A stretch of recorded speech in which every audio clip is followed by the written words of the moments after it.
ഷിബുവിനെ പറ്റി നമ്മൾ പറയുമ്പോൾ തെച്ചിക്കോട്ടുകാവ് രാമചന്ദ്രന്റെ രണ്ടാം ജന്മം ഷിബുവിലൂടെയാണ്.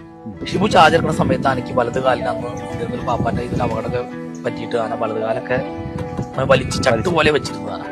ആ സമയത്താണ് ഷിബുട്ടെ എനിക്ക് ചാർജ് എടുക്കുന്നത്. വിഷയങ്ങളുണ്ടായിട്ട് സമയത്തായിരുന്നു ഷിബുട്ടൻ ആനെ കഴിക്കാൻ പറ്റില്ല. ഷിബുട്ടൻ നേരെ പോയി കിടക്കുന്ന രാജേഷിനെ കൊണ്ടുപോകും. രാജേഷിന് ആനത്തി പോകാൻ രാജേഷ് മുൻപ് നിന്നുണ്ടല്ലോ, അങ്ങനെ രാജേഷ് കൂടി നിന്ന് മരുന്ന് കൊടുത്ത് അന്നിരുന്ന് ഷിബുട്ടൻ ആന അഴിച്ചെടുത്ത് പിന്നീട് കണ്ടത് തെച്ചിക്കോട്ടുകാവ് രാമചന്ദ്രൻ എല്ലാ ഇടങ്ങളിലേക്കും ഓക്കെ ആയി മാറി. അധികം നേർച്ച എന്നൊക്കെ പറഞ്ഞ അയ്യോ പറ്റില്ല എന്നൊക്കെ പറഞ്ഞ എല്ലാ നേർച്ചകളും ഷിബുട്ടൻ ടീമായിട്ടാണ്. അവർ ആനക്കാർ 4 പേരും രാജേഷ് ഉണ്ടായിരുന്നു, കിടക്കുന്ന രാജേഷ് ഉണ്ടായിരുന്നു. രാജേഷ് മാറി പിന്നീട് ഇപ്പൊ എന്റെ കൂടെ ചോപ്പി സാധിക്കുന്ന ഉണ്ണിക്കുട്ടുണ്ടായിരുന്നു. അവരങ്ങനെ ടീം ഉണ്ട്.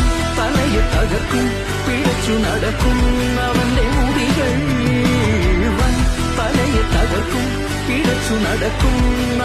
മുടികൾ